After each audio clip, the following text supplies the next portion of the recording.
G'day and welcome back to the channel. You're probably wondering where I've been. Well, I've been right here in front of this computer editing up that crash reel video, and it's going to be the crashiest video anyone's ever posted with original footage to YouTube. So far I'm over 200 crashes and counting. It's even if each crash only gets 5 seconds of screen time, it's still getting up for 20 minutes long, this video, with no breaks.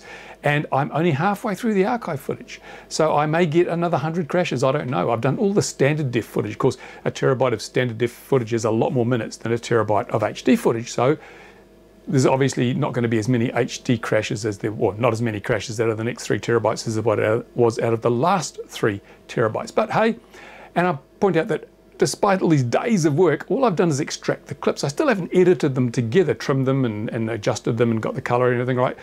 So there's still at least 2 more days to work on this video, even though I'm putting in 10 hours a day. It is a major job. It's probably the most time-intensive video I've ever made.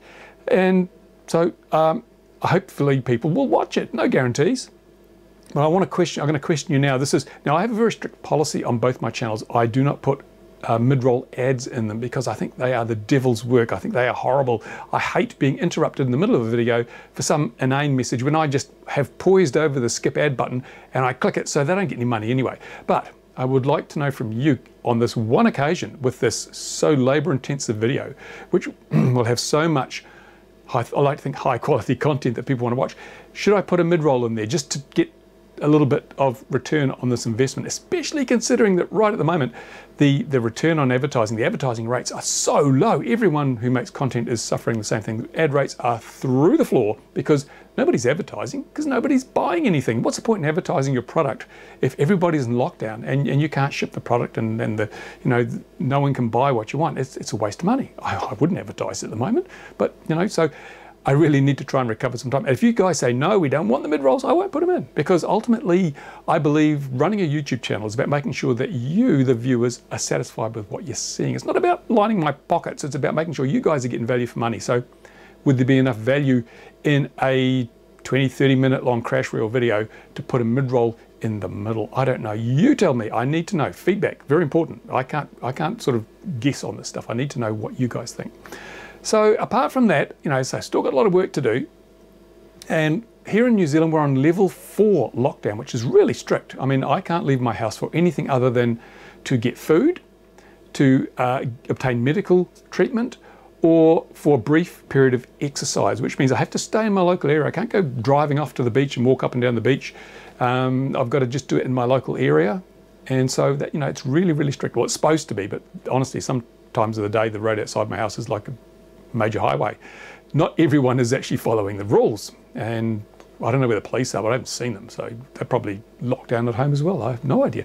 Anyway, so they're looking at changing our level 4 lockdown to a level 3. Now, level 3 is kind of like what everyone else in the world has at the moment. I've seen pictures of America, people wander the streets. There's not as many people, but there's people out there on the streets, and you can go and do stuff and fly your quads in the park and things like that. But here in New Zealand, it's all verboten. So we're looking at going down a level to level 3, which is like everyone else's maximum level. And if the numbers are okay, this could happen as early as next week. So there'll be an announcement by our government tomorrow. They'll be letting us know. If that does happen, if we go down to level 3, then I can go out to my workshop and work in isolation and make bench videos and do some flying videos and so forth. So hopefully I can get the normal content up and going again. And we can probably even have a flying day at the field where we all stand 2 meters apart down the runway and fly our models and crash as we usually do. So with a bit of luck, some normality will start returning to this channel and the content and my RC model reviews channel. Speaking of which, there's a fly in here. Can you believe it? It's landed on the microphone, but I'm using this mic, so it doesn't matter. Anyway, yeah, so on RC Model Reviews, as you know, I've got this new Panasonic camera, and I've been playing with it. Not a lot of opportunity to film models with it, unfortunately, which is the main reason I wanted to review the camera, was to see how good it is for filming models. I've done one model video with it, and I was just getting used to it, so it's not the best. But I've been filming the ducks and the swans and the birds and trees and things, and I've learned a bit during the lockdown period. And I'm going to do a first impressions video on RC Model Reviews. So if you are looking for a new camera, even if you're looking for a mirrorless or a full frame or a camcorder or whatever, you might want to have a look at that video. I'll be putting up in the next day or so. Just first impressions of this new Panasonic camera, because it's not a cheap camera. I think they're about $1,500 US.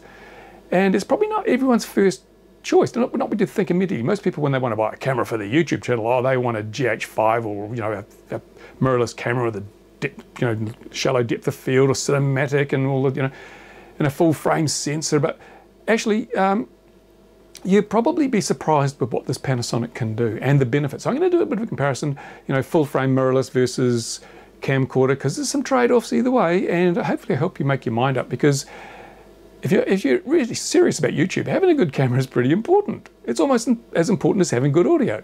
So you need to make informed, good decisions. And I'm going to give a slightly different perspective, because I'm coming from the point of view of a YouTuber that films models in the air and also likes to do good ground footage, get the real sort of full-size looking shots, looking down at ground level and getting models, portraying them as if they were full-size. So, and also doing studio work like this, where I'm just a talking head to camera. All these things have different requirements of a camera, and I'm going to tell you how this Panasonic fits the bill and how it compares to my Sony that I'm using now, even though it's pretty dodgy because the USB lead is broken and I don't have a soldering iron here to fix it.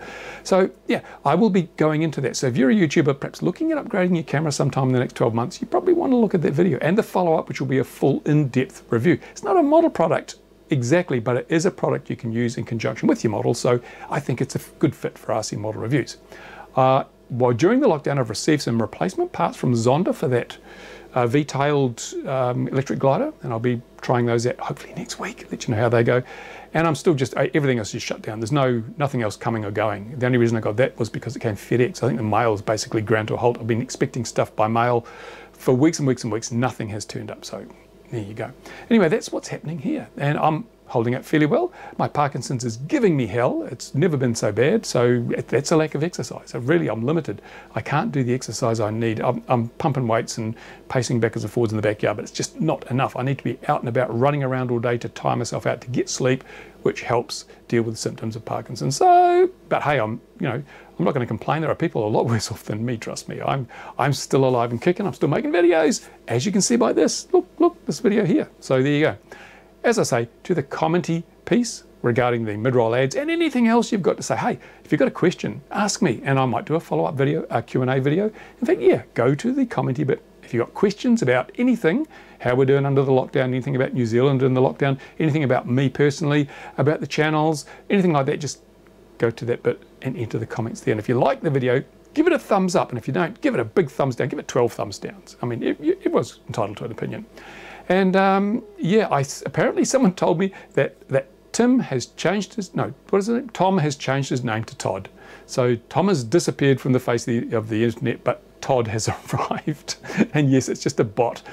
Oh dear. Anyway, YouTube, slow as a wet week unless you're doing something they don't like. And actually, I'm thinking that while I've got you on the line, I found another scam. You know the Drone X video, where they made all these wildly ridiculous claims, and there was these two guys that were, well, this guy was in a drone company and he saw that the managers were ripping people off with substandard parts, and he decided to go out on his own and build a team and create this new Drone X thing. You know, the utter BS that ad was. I found another one. Another one popped up on YouTube the other day about a wireless device that will boost your internet speeds and do all sorts of things, make your coffee, hang your clothes out to dry, all that sort of stuff. It's just the same formula. Some guy was working for an ISP and he saw how the ISP was ripping people off, and he started his own business, and he's got this product that will boost you. Oh, no, honestly, even the titles and the colors and the music is exactly the same. So I'm thinking of doing you know, don't buy this device anti-scam video, because YouTube's very interesting.